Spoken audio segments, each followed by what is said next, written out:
Assalamualaikum warahmatullahi wabarakatuh. Salam sejahtera untuk kita semua.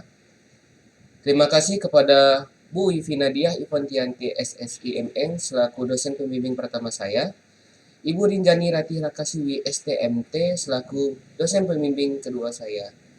Terima kasih juga kepada para dosen penguji yaitu Bu Lala Tarbiyatun Nasyin Melaifa SSIMN selaku dosen penguji pertama saya. Terima kasih juga kepada Ibu Eva Pramunis Oktaviani S. Sitanggang, STMN selaku penguji kedua saya. Sebelumnya, saya perkenalkan diri. Nama saya Muhammad Rizky Irfandi Agustin dengan NIM D11211711005 dari jurusan Teknik Kimia Fakultas Teknik Universitas Tanjung Pura. Kali ini saya akan memaparkan proposal penelitian saya yang berjudul Pengaruh Variasi Komposisi Zeolit dan Fe2O3 sebagai isian kolom absorben pada proses purifikasi biogas. Latar belakang pada penelitian ini yaitu peningkatannya penggunaan energi di Indonesia dipengaruhi oleh meningkatnya juga pertumbuhan penduduk dan meningkatnya juga perkembangan industri yang ada di Indonesia. Besarnya penggunaan minyak energi sebagai sumber energi didominasi oleh transportasi, industri, dan pembangkit daya ataupun listrik. Pasokan untuk mendapatkan energi saat ini masih didominasi oleh sumber energi fosil yang tidak dapat diperbaharui, yaitu minyak bumi, batu bara, dan gas alam. Karena penggunaan minyak ini juga kita ketahui tidak dapat diperbaharui, akan terjadinya krisis energi pada bahan bakar ini. Jadi, maka diperlukanlah energi alternatif yang ramah lingkungan dan juga memiliki sumber yang dapat diperbaharui. Salah satu alternatif sumber energi yaitu adalah biogas. Biogas merupakan gas yang dihasilkan dari proses penguraian bahan-bahan organik oleh mikroorganisme dalam keadaan anaerob. Biogas yang dihasilkan dapat digunakan untuk memasak, penerangan, dan bahan bakar motor ataupun genset. Untuk meningkatkan performa biogas, maka diperlunyalah absorben dengan proses absorpsi. Salah satu fungsi dari absorben yaitu untuk mengikat gas-gas pengotor yang ada dalam hasil proses biogas. Salah satu isian yang banyak dipakai pada proses ini yaitu zeolit dan Fe2O3. Rumusan masalah yang ada pada penelitian ini yaitu bagaimana sih pengaruh dealuminasi terhadap karakteristik zeolit berdasarkan analisis XRV. Lalu bagaimana pengaruh komposisi isian kolom absorben dengan zeolit dealuminasi dan Fe2O3 terhadap efisiensi pemurnian biogas. Tujuan dari penelitian ini yaitu mengetahui pengaruh dealuminasi terhadap karakteristik zeolit berdasarkan analisis XRV. Mengetahui pengaruh komposisi isian kolom absorben zeolit, dealuminasi, dan Fe2O3 terhadap efisiensi purifikasi biogas. Manfaat dari penelitian ini yaitu mengetahui pengaruh komposisi kolom absorben zeolit, dealuminasi, dan Fe2O3 terhadap efisiensi pemurnian biogas serta membantu kita dalam memanfaatkan energi alternatif dengan baik. Tinjauan pustaka yang kita pakai antara lain yaitu pertama yaitu Widya Nuriawan dan kawan-kawan pada tahun 2014 di mana memvariasikan ukuran massa zeolit terhadap kandungan CH4 dan CO2 di mana hasil yang didapat menunjukkan penurunan kadar CO2 dari volume awal yaitu 19,6% yang turun menjadi 7,74% setelah melalui larutan NaOH atau NaOH mengurangi 60,05% dari volume awal CO2 tersebut. Selanjutnya dari Jurnal Milik Utami 2017, zeolit diaktifasi secara kimia menggunakan asal sulfat dengan konsentrasi bervariasi pada rentang 5% sampai dengan 30%. Dan aktivasi secara fisik dilakukan kalsinasi pada suhu 500 derajat Celcius selama 4 jam dan laju alir pada rentang 0,022 liter per menit sampai dengan 0,008 liter per menit. Di mana hasil yang diperoleh dari penelitian ini ialah kondisi terbaik diperoleh pada aktivasi zeolit dengan konsentrasi aktivator H2SO4 25% dan daya serap terhadap gas CO2 yaitu 75,5% pada lajur alir 0,002 liter per menit. Selanjutnya, untuk jurnal milik Juliusman dan kawan-kawan pada tahun 2010, beliau menggunakan HF2%, HCl6M dan kalsinasi pada suhu 500 derajat Celcius, di mana Terjadi peningkatan rasio SIAL dari sebelum treatment dan sesudah treatment adalah 7,56 menjadi 12,15. Selanjutnya, untuk Ibu Maleva dan kawan-kawan pada tahun 2015, di mana dealuminasinya menggunakan HCl6M dan kalsinasi dengan suhu 450 derajat Celcius, di mana terjadinya peningkatan rasio SIAL juga dari sebelum melakukan dealuminasi dan sesudah melakukan dealuminasi adalah 5,3 menjadi 6,4. Selanjutnya, untuk jurnal milik Dianullah dan kawan-kawan pada tahun 2017 menggunakan zeolit yang didealuminasi dengan konsentrasi 0%, 5%, dan 15%. Dipanaskan dengan suhu 250 derajat Celcius dan ditambahkan juga dengan zeolit sintetik dan Fe23. Untuk isian kolomnya mempunyai perbandingan yaitu 1:1, 1:2:1, dan 2:1:1.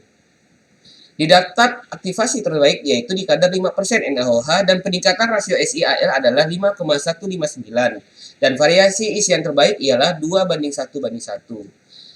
Berikut merupakan dasar teorinya. Yang pertama yaitu biogas. Biogas merupakan gas campuran metana, CH4 dan karbon dioksida dan gas lainnya yang didapat dari hasil penguraian bahan organik seperti kotoran hewan, manusia, dan tumbuhan oleh bakteri metanogen. Untuk menghasilkan biogas, bahan organik yang dibutuhkan akan ditampung dalam biodigester. Berikut pada dalam tabel yaitu komposisi tiap gas yang ada di dalam biogas. Yang pertama yaitu metana atau CH4 memiliki jumlah sekitaran 54-70%, karbon dioksida 27-45%, air 0,3, hidrogen sulfida 0-3, nitrogen N2 atau N2 0,5-3 dan hidrogen atau atom H 5-10. Selanjutnya, karbon dioksida. Karbon dioksida merupakan zat pengotor dari hasil pembuatan biogas atau impurity dari biogas tersebut. Karbon dioksida dapat menimbulkan korosi. Hal ini dikarenakan CO2 akan membentuk asam jika berinteraksi dengan H2O dan nilai kalor dari biogas akan rendah menurut Hermawan 2015. Berikut merupakan sifat kimia dari karbon dioksida.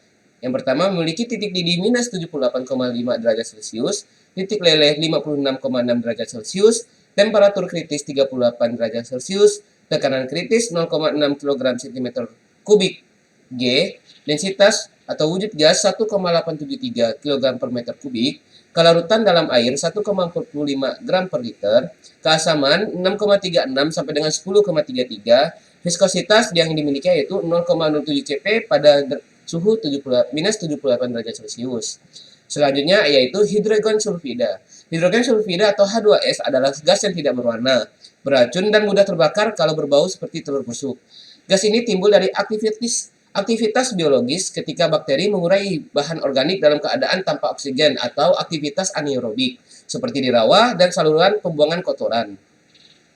Gas ini juga muncul pada gas yang timbul dari aktivitas gunung berapi dan gas alam.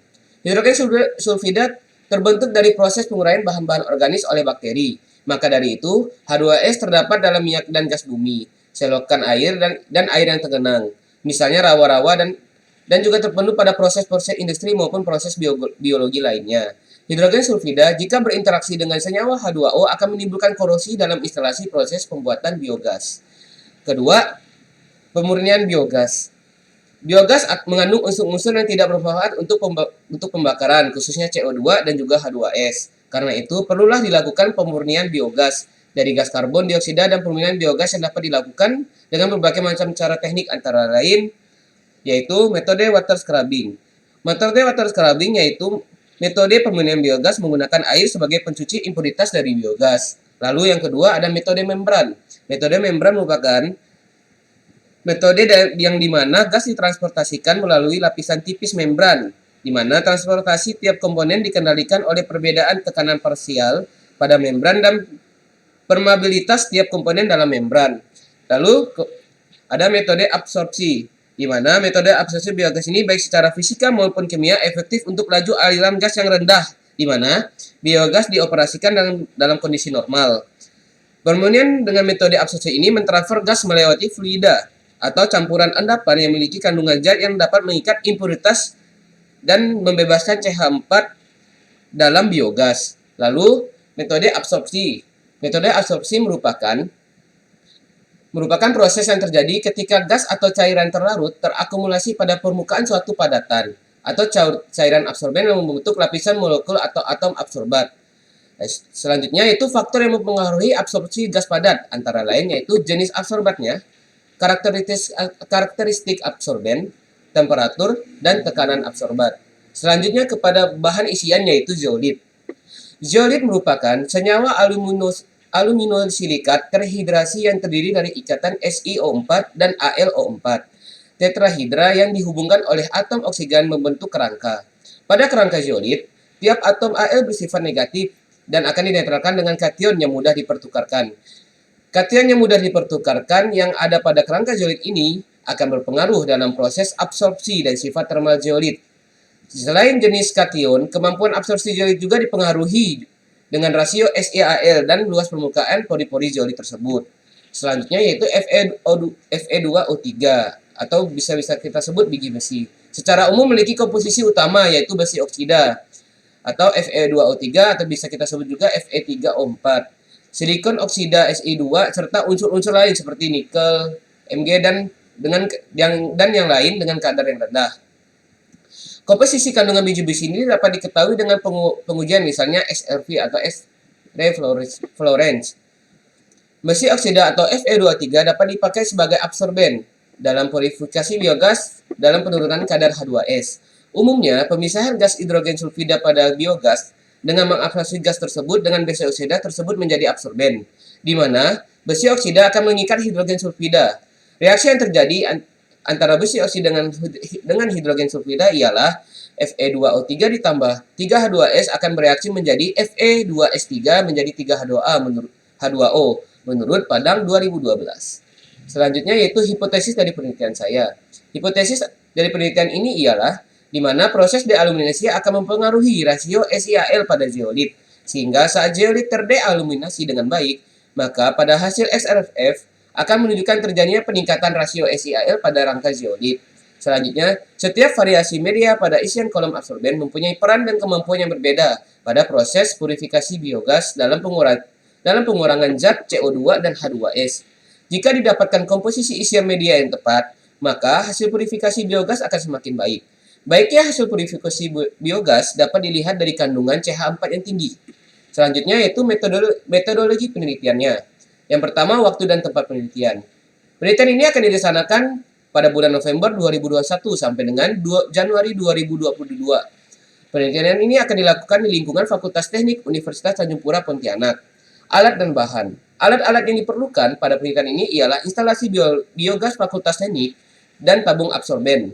Sedangkan untuk bahan-bahan yang digunakan pada pelarut adalah pelarut zeolit, HCl dan Fe2O3. Selanjutnya yaitu preparasi media absorben. Sebelum digunakan, zeolit digorus terlebih dahulu menggunakan mesh dengan ukuran 5/10, 5-10, dicuci kemudian dikeringkan. Selanjutnya, zeolit tersebut direndam dengan larutan HCl 1 mol selama 24 jam. Setelah direndam, HCl selanjutnya dinetralkan dengan aqueous. Tahapan kalsinasi di mana setelah dilakukan perendaman selama 24 jam akan dilakukan kalsinasi di mana zeolit tersebut akan dimasukkan ke dalam tanur pada temperatur 500 derajat Celcius selama 5 jam. Selanjutnya, zeolit tersebut dicampurkan dengan bentonat dengan perbandingan 4:1 dan ditambahkan air juga hingga menjadi homogen. Selanjutnya, di oven pada temperatur 100 derajat Celcius selama 1 jam dan diayak kembali dengan ayakan 5-10 mesh. Setelah dilakukan tahap kalsinasi tadi, dilakukanlah karakteristik zeolit menggunakan XRF, di mana dianalisis adalah zeolit yang diaktifasi dan zeolit tanpa aktivasi sebagai pembanding. Selanjutnya, metodologi penelitian. Selanjutnya adalah pembuatan kolom absorben. Setelah dibuatnya isian bahan absorben tersebut, kita akan membuat tabung absorben yang digunakan untuk menyimpan absorben yang berisi zeolit dealuminasi, dan Fe2O3 dengan berbagai komposisi dengan menggunakan pipa paralon ukuran 4 inci dengan tinggi 20 cm, di mana ada banyak 4 kolom. Di tiap aliran kolom memiliki keran yang dibuat secara paralel dan dipasangkan instalasi biogas dengan laju air 1 liter per menit. Pada kolom 1 akan diisi dengan zeolit yang belum didealuminasi. Untuk kolom kedua akan diisi dengan zeolit dealuminasi. Untuk kolom ketiga akan diisi dengan zeolit dealuminasi dan Fe2O3 yang dicampur dengan perbandingan 1:1. Untuk kolom keempat akan diisi dengan zeolit dealuminasi dengan Fe2O3 dan yang dicampur dengan perbandingan 2:1. Selanjutnya yaitu absorpsi biogas dengan kolom absorben. Setelah melakukan serangkaian pemurnian biogas tadi, diambillah sampel tiap waktu yaitu 0 menit, 10 menit, dan 20 menit pada setiap kolom absorben. Selanjutnya, diuji hasil gas keluaran dengan Venoject untuk menghitung kadar konsentrasi CH4, CO2, dan H2S pada biogas menggunakan gas kromatograf. Baiklah, sekian adalah pemaparan saya tentang penelitian saya. Kurang dan lebihnya mohon dimaafkan. Wassalamualaikum warahmatullahi wabarakatuh.